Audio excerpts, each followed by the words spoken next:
So, ito ang Flex 125i, ang kauna-unahang 125 na naka-FI. Kung ang hanap mong motor ay swabe scooter na pang-araw-araw at nandun pa rin ang kanyang forma pero sakto sa budget mo mga idol, baka Rusi Flex 125 na ba ang hinahanap mo mga idol? Dahil sa taglay nitong napaka-pogi at very convenient and easy maneho mga idol, at syempre di masakit ito sa bulsa. Welcome to Haji Moto Vlogs, and this is Rusi Flex 125i. Let's go!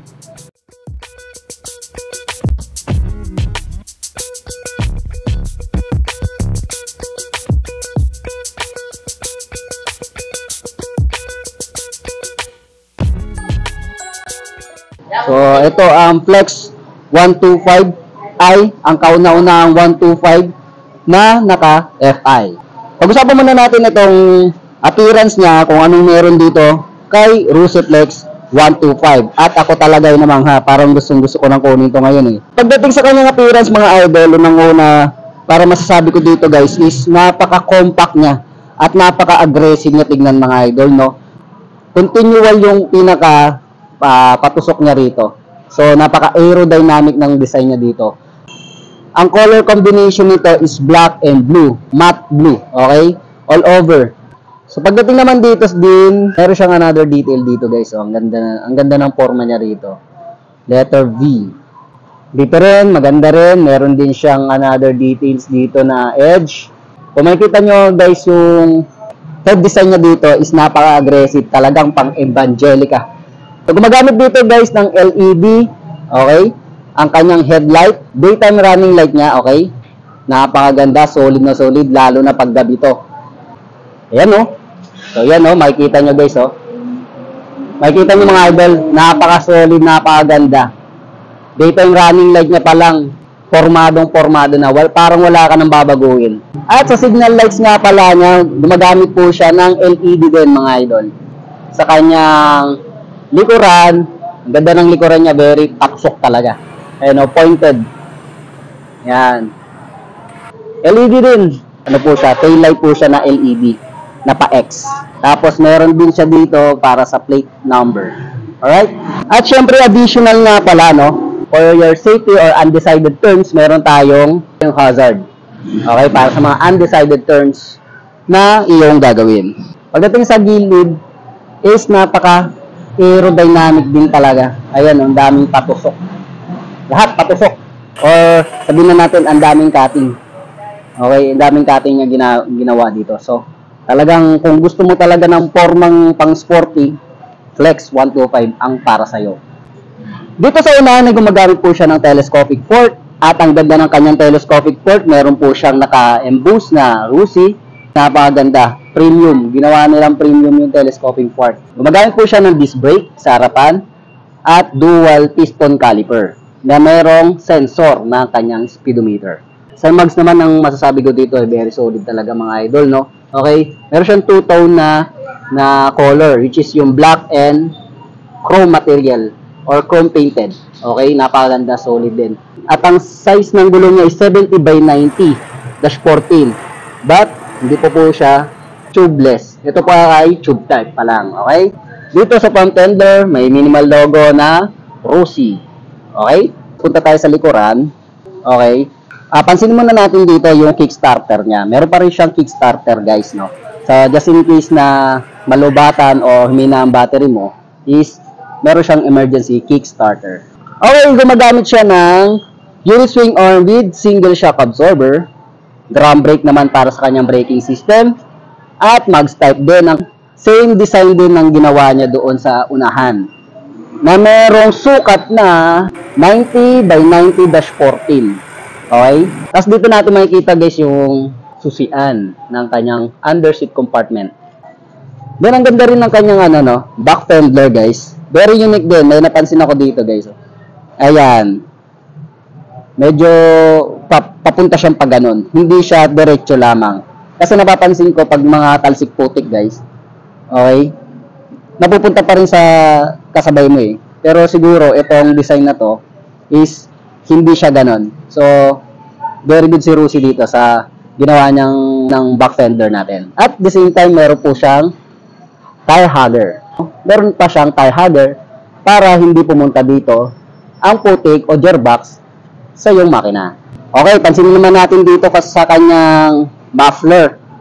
Napakaganda, napaka-solid. Kung mapapansin nyo mga idol, ay meron po siyang another detail dito. Yan, no? Oh.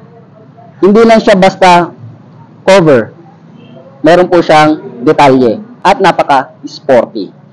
At mapunta naman tayo sa kanyang itaas mga idol, no? Solid na solid, napakaganda ng kanyang design, parang meron siyang crown. Okay, pagdating naman sa pindutan niya or buttons, meron po siyang high and low, busina, turn signal lights, and hazard. Okay? Sa kabila naman, meron siyang kill switch, on and off sa headlight, tapos electric starter. Pagdating naman sa kanyang handle dito, ay nandito sa kanyang kaliwa ang kanyang throttle with brake lever para sa unahan. At hand grip with brake lever para sa likuran.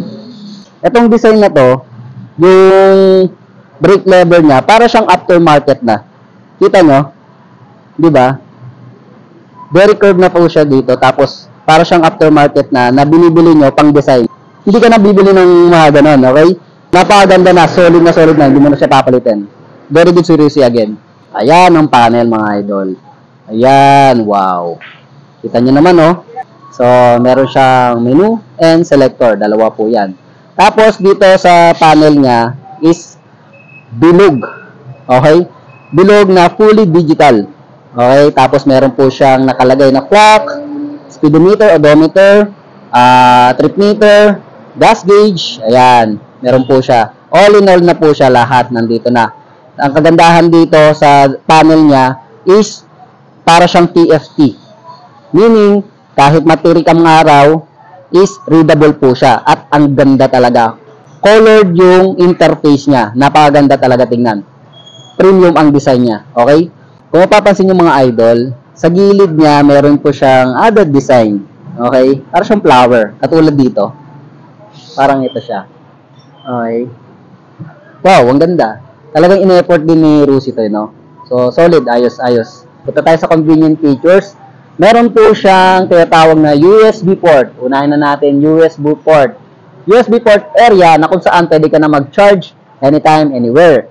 So, just in case na ikaw ay delivery rider or gusto mo talaga mga long rides, ay hindi mo na kailangan mangamba kung ikaw ay malobat. At tuloy-tuloy ang transaction and earnings para sa iyong pamilya. Tapos, meron po siyang dalawang packet dito. Ayan. Isang malaki, isang maliit. Kasya ang condom. Dito, pwede cellphone habang nag-charge ka. Alright? At syempre, convenient ang pinag-uusapan natin. Meron po siyang convenient hook na tinatawag. Sa kanyang susian ay gumagamit po siya ng traditional ignition key.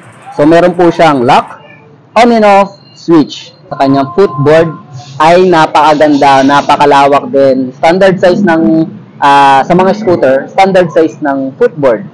Okay? Or gulay board na tinatawag ng matatabang utak ng mga vlogger. Okay? Solid. Meron siyang anti-skid na tinatawag, makapal. Para siyang mini gear. Makakapalang anti-skid. Alright? Napansin ko rin mga idol, ito yung kanyang apakan ng pillion. Para siyang added design siya sa kanyang fairings dito, guys. So, solid din ang ginawa niya dito. Pag naka-flip in siya, para siyang kasama sa fairings. Pero pag naka-flip out na siya, wow, malinis na. Malinis pa rin siya. No? Tapos meron pa siyang patungan dito. At so po naman mga idol, yan. Ito ang design na tinatawag kong kalmot po sa attraction. Kasi nga, ayan o. Yan, sa mga parang butas, or sabihin na natin rough design niya, is nakaka-attract ng pusa. But anyway, pagdating naman sa design niya, ito nga pala synthetic leather, no? Pagdating sa design niya, is very comfort naman, malambot, at okay na okay, sa pillion at rider. At then, dito tayo sa kanyang compartment, mga idol. Yan. Hindi siya malawak, hindi siya malaki, hindi siya maliit din, sakto lang. Kasya yung mga jacket na tiniklop, bottled water na maliit, Yan, pwede naman. Mga papers, baunan, pwede. Ayos na ayos din. Dito rin makikita yung kanyang refiller. So, ito yung kanyang gas refiller. Nandito pa rin sa kanyang underseat compartment. Then, dito naman sa grab bar din, napansin ko din at very generous din ang ginamit niya rito, no? Yung design. Okay? So, coated po siya ng black na para siyang rough lang siya. Hindi siya glossy. Pero, ayun, ito ang gusto ko. Itong gusto kong tone na design ng color. Okay? Para siyang crown. Okay? Again, this is Flex 125i. Ayan. 125i meaning fuel injected na po siya. Pag sinabing fuel injected, mga idol, solid na pang araw-araw na daily use. Kasi nga, sa mahal ng bilihin ngayon, at syempre, yung gasolina, saktong-sakto ito. Gumagamit po siya ng 125cc engine displacement, single cylinder, single overhead cam, 4-stroke, with 2 valves, mga idol. Okay? So, let's talk about the dimension or body dimension, mga idol. Kung pasok ba ito sa average height ng mga Pinoy and weight. Kung kayang-kaya ba ito ng mga meron lamang malilit na pangatawan at maliit na height. Okay? So, let's go! Pagdating naman sa seat height nito, ito ay meron sukat na 770mm na sakto sa meron taas lamang na 5'3" pataas na may kabuuang bigat na 110 kg. Pasok din ito sa may kanipisan ng katawan kaya kaya ito i-handle. Speaking of handle, para sa reference nyo mga idol, sasakay po ako dyan. Ako po ay 5'4" in height na mayroong taglay na kapugian at malamatsyete na katawan. At kitang-kita nyo mga idol na abot ng 2 paa ko at lapat ito sa sahig. Kaya highly recommended ito sa may mga height na 5'3" pataas. Sa legroom naman mga idol ay sobrang lawak ng space at kahit may kahabaan ka ng bias pero maliit ang paltak ay walang kasabit-sabit dahil meron itong upuan na sobrang laki para sa adjustment. At sa timbang ko na 58 kilo na may bench body na katawan ay basic i-manobra ito, mapa-forward o reverse man yan dahil sa gaang nito. Kaya highly recommended din ito sa mga baguhan o lady rider na may maliitan ng katawan. At ito na nga mga idol, ang pinakahihintay nyo syempre yung updated price with regard sa cash and installment nito mga idol. Unahin natin syempre yung cash niya, nasa 60,000. Meron ka ng Rusiflex 125, scooter na po yan at F5 na po yan mga idol. Okay, pagdating nga sa installment mga idol, ang down payment nito is nasa 3,000 mga idol. Ang monthly nito is nasa 2,760. Ikaw ay magbabayad ng maaga or on due date, meron itong rebate na 300 mga idol. Nasa 2,460 na lang. So malaking bagay ang 300, pambili ng bigas na tinatago ng mga dealer sa warehouse nila. Okay? At para tapusin ang video na to, huwag sanang kalimutan mag-subscribe at i-hit ang notification bell para lagi kang updated sa mga ganitong klaseng impormasyon tungkol sa mga bagong labas na motor. At i-like at i-follow nyo na rin ang ating munting page na Haji Motovlogs TV. Ito po si Haji from Haji Motovlogs. Thank you for watching and peace out!